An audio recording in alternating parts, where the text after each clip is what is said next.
Episode 1: The Hunt.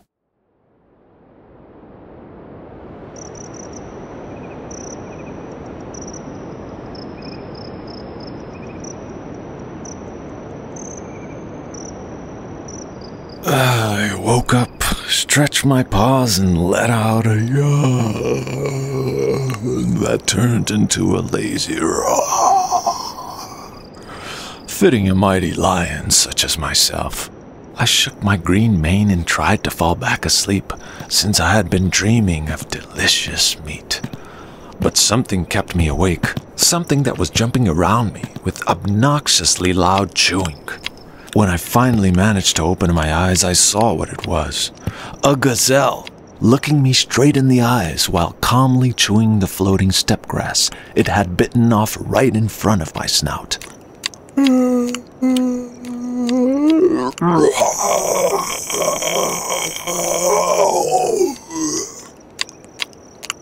Finally awake? Can't you chew more quietly? Why? I was having a nice dream and you woke me. Dream about what? Food. Then maybe you should actually go get some instead of just lying around and dreaming about it. You're right. That's really lazy. It is.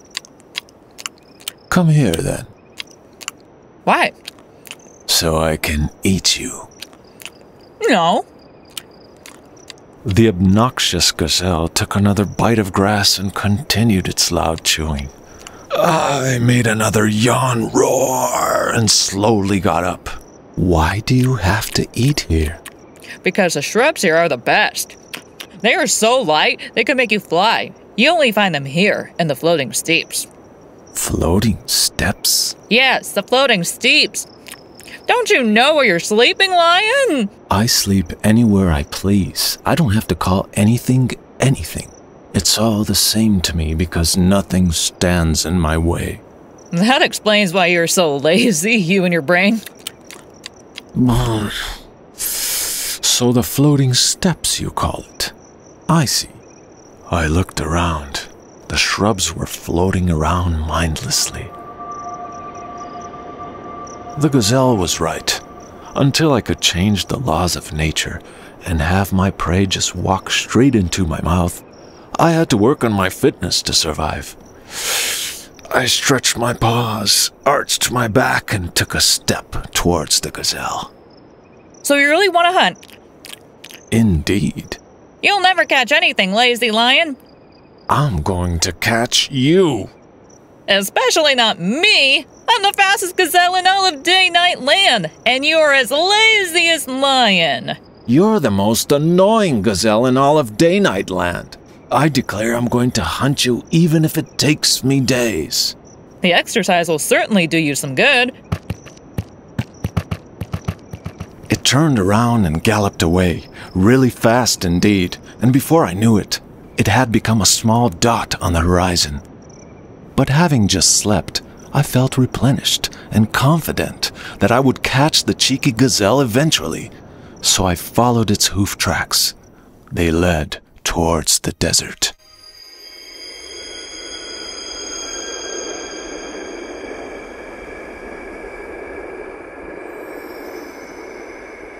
I do not like the desert. It is always too hot and too bright to sleep, always daytime. And it is home to shady characters like the desert fox. This is her territory, and she always knows when I'm here. Hey, lion. There she already was. Typical. What are you doing here, lion? Hunting. You? Did you not say it interfered with your nap time? It does, but I dreamt of delicious meat. I see. How inconvenient that lions must follow their dreams. Yes. What are you doing? I'm also hunting. I'm following these gazelle tracks here. Oh, no you don't. The gazelle is mine. The gazelle is in my desert territory. I don't care. It came from my steppe. I don't care. You should not have let it escape, lazy lion. Hiss. We stared at each other like the fierce predators we were. It was very tiring. You know what, Lion? We can worry about who gets the gazelle when we catch it. Let's follow the tracks for now. Typical cunning fox, always ready to work out some deal. But she was right. All right, let's go. We followed the hoof tracks of the gazelle. They led towards the very center of the desert where the sun was lying. It was incredibly hot. The huge, bright, glowing ball sitting between the dunes, melting the sand. Just before we got to the glass dunes circling the sun, the fox stopped. Look. What? The tracks. They separate. She was right. The gazelle tracks first led straight towards the sun. Then suddenly, they separated into two tracks, leading away from the sun and each other. But can she do that? She obviously could not decide which way to take, so she just took both. Gazelles sometimes do that. Fine, then I'll also take both. We don't have to. We're two. You follow the left gazelle. I'll follow the right gazelle. No, this is a trick. I want the right one. Fine, then I'll take the left one. Wait. You knew that I knew that you would trick me. I'll take the right. Okay. Wait. We switched a few more times until I was sure I had the good tracks. I don't remember which ones, but they led towards where there was always night. The fox followed the other tracks that went in the opposite direction. Luckily, I followed my tracks quickly so I could leave the sun and its melted glass, the hottest part of Day-Night Land. At the horizon, I already saw the dark of the night.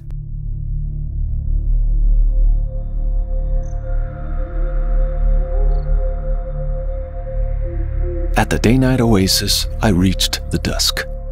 It was on the edge of the desert, so far away from the sun that its rays barely reached it. So half of the oasis was still day, the other half night. I entered the oasis and went towards its very center, where it was really cool because of the never-ending ice blocks sitting there, slowly melting and supplying the oasis with an infinite supply of water. Watch where you're going, Lion. Oh, sorry, Carrot. Didn't see you down there. How's the rooting going? Bad. Why? A gazelle tried to eat me. But it failed? I punched its nose. Where did it go? Into the night, towards the Glacier Cloud Forest. Then I'm off. Wait! Off to where? To the Glacier Cloud Forest. I'm going to eat that gazelle. Since when do you hunt? I dreamt of delicious meat. A lion who hunts. I must see this. Especially if you're gonna pay back this obnoxious gazelle. Oh, let me come with you. I bowed down so the carrot could root into my mane. Together, we left the last bits of day and crossed over into the night. I passed a bunch of yawning camels who had just woken up and were crossing over to the dayside. I asked them if they had seen a gazelle, and they confirmed, complaining about some obnoxious gazelle that had greedily drank their waterholes empty. This gazelle surely knows how to annoy everyone. On the night side of the oasis, out in the sand, I found the tracks of the gazelle again, illuminated by the countless stars lying on the ground. They led out of the desert, towards the glacier clouds. So I went there, the carrot still riding in my mane. First, we entered the glacier tree forest, which began right at the edge of the desert. I looked up to the glacier clouds, where the trees were rooted and growing down. It is starting to snow. This means the polar bears are dancing. What are you talking about? The polar bears. They live on the glacier clouds, and when bears dance, the glacier clouds start snowing because of the shaking. The polar bears are dancing? Strange. I always thought they were fighting. What, you don't believe me? Let's go and look. We don't have time to climb up there. The snow will cover up the gazelle tracks. So, forget the gazelle. A polar bear has a lot more meat on it. And it is much stronger. Forget it. Besides, that obnoxious gazelle deserves to be eaten. It insulted me. Plus, I have to beat the fox to the gazelle. What does the fox have to do with this hunt? It claims that the gazelle belongs to her because it went through her territory. It wants to eat it too. That fox sure is greedy. Gazelles are too big for her. But where is she now? Did she give up? No. We follow different tracks of the gazelle because it's separated. The gazelle doubled? Yes, gazelles sometimes do that. Don't you know? Of course I know. I'm the carrot. I know everything. And if she does it 9 more times, we are facing an army of 1,024 gazelles. This would mean 1,024-fold annoyance. Terror in all of Day-Night Land. You must find the gazelle and eat her before she reduplicates. Oh yes, you better hurry, Lion. We reached the center of the glacier forest. The snowing had stopped, luckily, so I could still see the gazelle's hoof patterns in the old snow. But suddenly, the tracks stopped. They just ended. What do you say to that, all-knowing carrot? It flew off. Gazelles don't fly. This one does. It has no respect for any laws, obviously. As I prowled the end of the hoof tracks in circular motion, a voice coming out of nowhere startled me. Did you lose something? I looked around. Nothing. Just the white of the snow and the upside-down trees. Did you hear that, Carrot? Carrots don't have ears, so no. And it's probably the time rabbit. Who? Right here, you great predator, you. Right in front of me, the shape of a rabbit moved. It had sat there all the time, its white fur perfectly blended with the snow. You better catch that gazelle, Lion. What is it to you? This gazelle is out of its mind. It does whatever it pleases, takes whatever it wants, without respect for the laws of nature. It wants to be king of the animals. What do you think of that, Lion? I'm going to eat the gazelle. Maybe it's going to eat you. Me? Ridiculous. The gazelle flew up to the clouds and ate a polar bear. That's impossible. Did you see that with your own eyes? No, but some of the penguins were yapping about it. They seemed quite pleased. Stop spreading crazy rumors. You better help us find that gazelle. The rabbit hopped away, then turned around and indicated us to follow. So we did. It led us to a clearing where the hoof tracks restarted. See? Here they are. And it looks like someone heavy crashed here. And then a fight. Could very well be a polar bear. And where is the polar bear then? Eaten. With hair and bones. Shut up, rabbit. You better help us. How are we ever to catch up with a fit gazelle like this? Well, you see, I have the time. I can turn it back for everything else, but not us. Giving us more time. Sounds logical. Do it. Yes. I agreed, having not quite understood what they were talking about. The rabbit suddenly had this concentrated look on its face, as if it was marking its territory, pooping. Then the snowflakes stopped. I don't mean that it stopped snowing, but the snowflakes stopped in mid-air. Then they started going upwards, slowly at first, then faster and faster. So the rabbit had the time, and it was making it go backwards. Between some trees, I could see the behind of the gazelle moving toward us quite fast, in reverse, its tracks vanishing in front. Lost it! Time was running normal again. The snowflakes fell down. The gazelle was running away at a ridiculous speed. Lost what? The timeline. It's running normally, and I'm running late again. Must catch the time, and you better catch that gazelle too. Thank you, Time Rabbit. Now we have a chance at least. We ran. The Time Rabbit darted into the deep of the glacier cloud forest with its upside-down trees, whereas I, with the carrot in my mane, ran after the gazelle. It would be a lie to claim that I managed to keep up, but I did not lose sight of the gazelle until we reached the other end of the glacier forest. As the glacier forest ended, so did the glacier clouds above us and the snow they produced, making the night actually dark. Being the apex cat predator, this was to my advantage. The carrot, too, being quite used to being underground, was not unaccustomed to the darkness. As we entered the shroom swamp that bordered on the glacier forest, we could hear loud clamor and curses, accompanied by the sound of cracking trees and the noise of a waterfall turned on and off again. As we went deeper into the swamp, more and more glowing plants appeared left and right. Look! There and there, the gazelle jumped onto glowing leaves. Leaving glowing hoof tracks for us to follow. Stupid gazelle. As we ventured further after the glowing hoof tracks, I heard a persistent gnawing sound. And suddenly a tree fell, missing me and the carrot only because of my lion reflexes. I roared with outrage.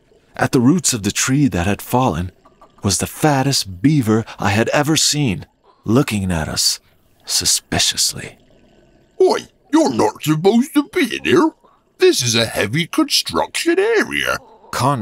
What? Our dam just broke down, so we are rebuilding it before all the whales escape up the river. Speaking of escape, have you seen a gazelle? I'm on the hunt, you know. Seen a gazelle? Seen a gazelle? It is responsible for breaking our dam. Jumped up and down on it until it broke. Follow me. Better help me carry that tree. It was a huge tree, but the beaver was also quite huge and heavy, so I did not have to do much carrying. When we reached the river, I saw the damage. The dam was indeed broken, and the whales were already starting to tear down the rest, working against the beavers who were trying to fix it. The whales have been waiting for this all along. Help me bring that tree into position. There.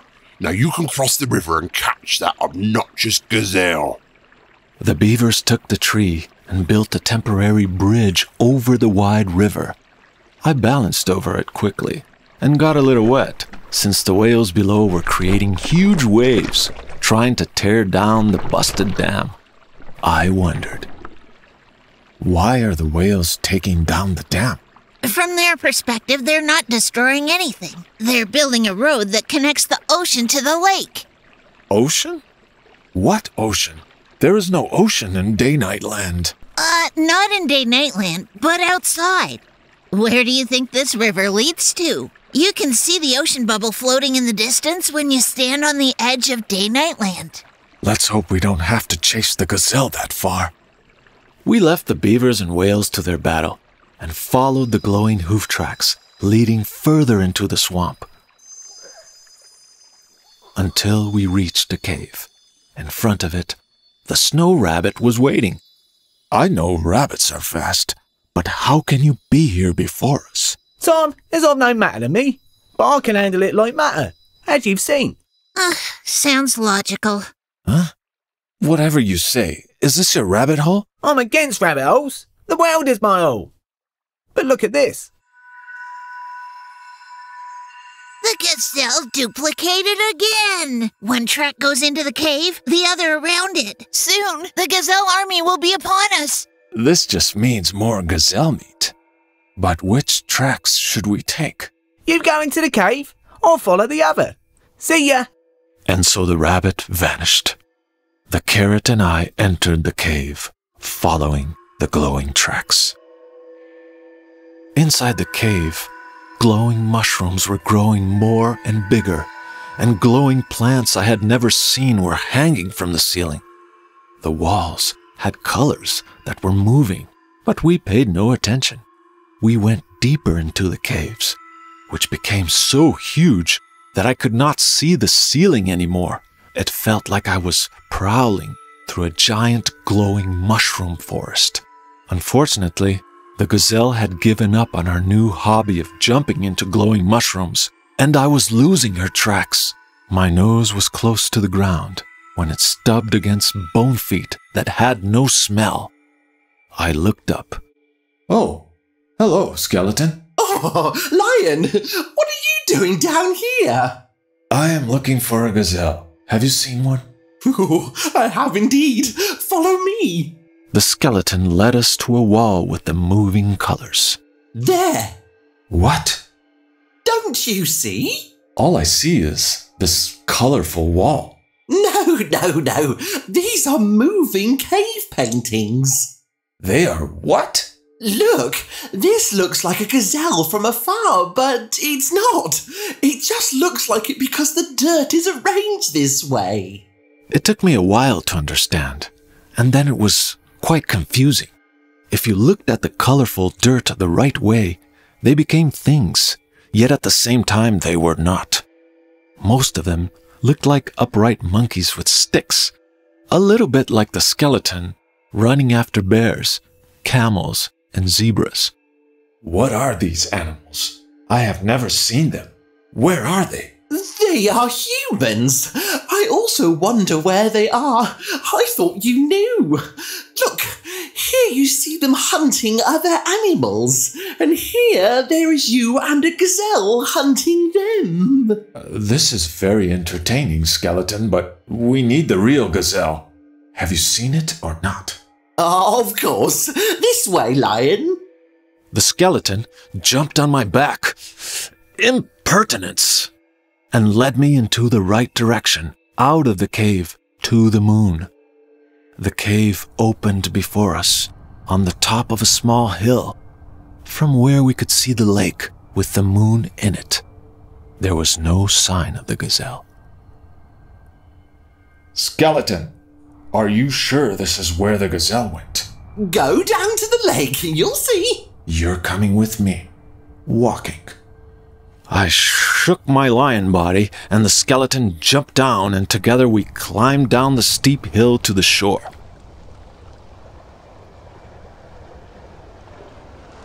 The lake seemed bottomless, and as the carrot explained to me later, it must be, because how else would the moon, the stars, and thus outer space fit in there?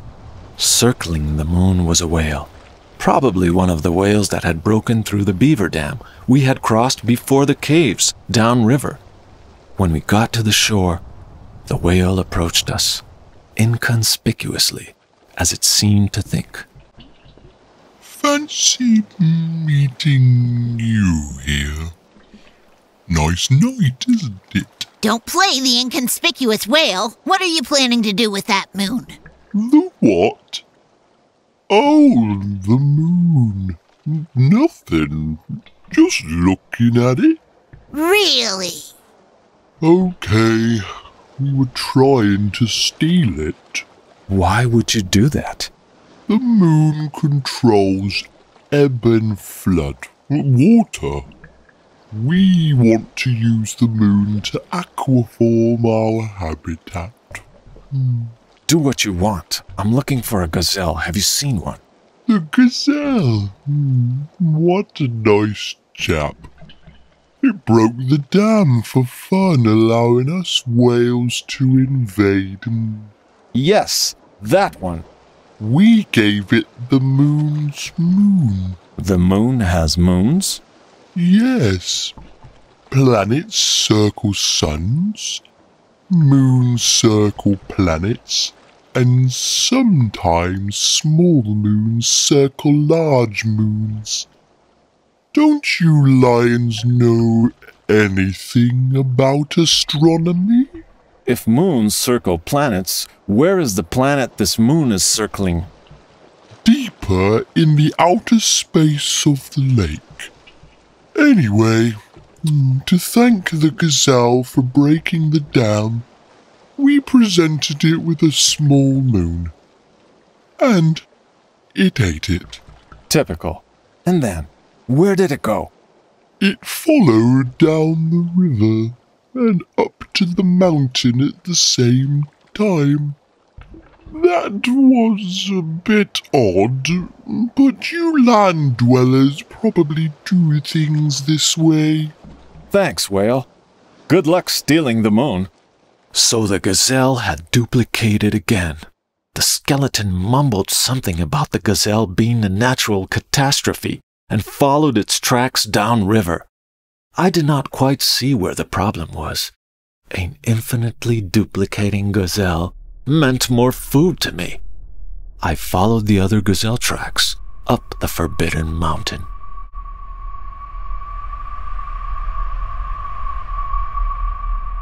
I didn't know why the mountain was called the Forbidden Mountain. But then again, I am a lion, and being at the top of the food chain, I sleep where I please. We climbed up the mountain. The glacier clouds came closer. It started snowing, and we crossed over to the day zone, since we were high enough to see all of Day-Night Land, including the sun lying in the desert. As we got to a plateau covered in snow, leading to a mountain pass, the carrot spotted the gazelle tracks again. Before I could pick up the hunt, a screech filled the air. The carrot instantly hid in my mane, and as I looked up, I could see a giant shadow flying above us, quickly coming down. It landed right in front of us, shaking the ground. As a lion, I am used to being the largest predator. Elephants and cows are bigger than me, but they are herbivores. This was the first time I saw an eagle, another predator at the top of its food chain. Are you lost, lion? What could you possibly want so far up my mountain? A gazelle. Which one? The one that passed here. You will have to be more specific. Huh? 1,024 passed here in the last hour. It was the same gazelle. It has duplicated itself. Again, and again. And now it did the opposite. What are you talking about, eagle? Look. The eagle pointed to where the tracks in the snow were leading. Other gazelle tracks merged with the first, then another one, and more. Hundreds of gazelle tracks had joined in one place, the center of the plateau. On the edge of the plateau, the rabbit, the fox, and the skeleton appeared, who had been following the other tracks.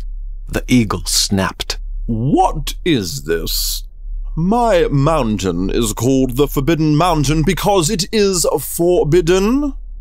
First these obnoxious gazelles, then this green lion, and now you.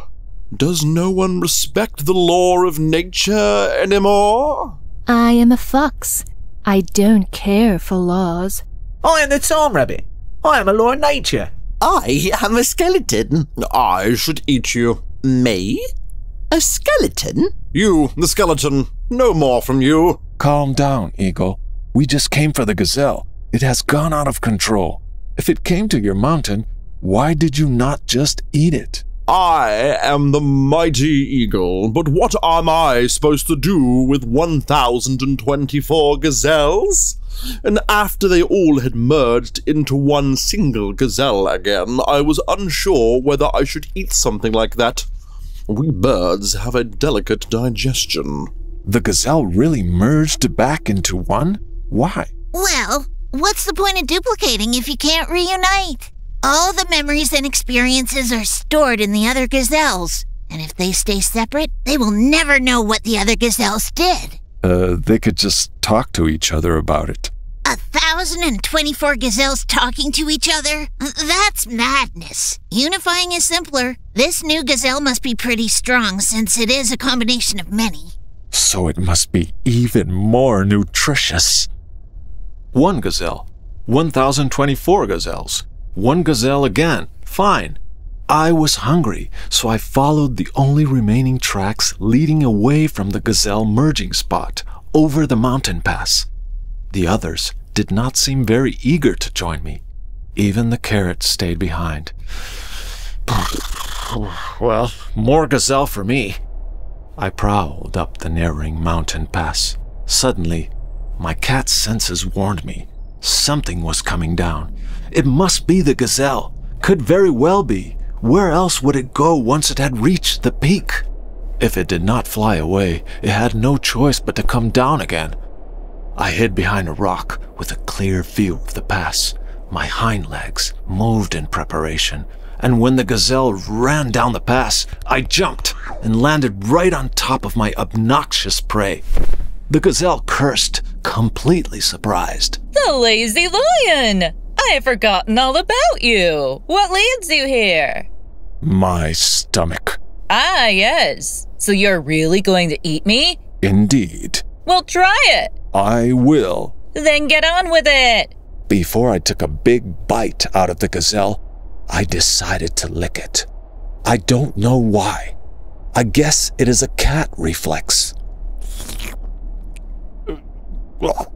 Gazelle, you are really disgusting. What? You must be the most icky gazelle in all of Day-Night Land. Outrageous! I demand that you eat me! No way. Your disgustingness killed my appetite. Spoiled cat. Are you falling asleep now? Lion, I'm talking to you! I could not pay attention anymore. All this hunting and running around was tiresome. So I did what I did best. I curled up and fell asleep.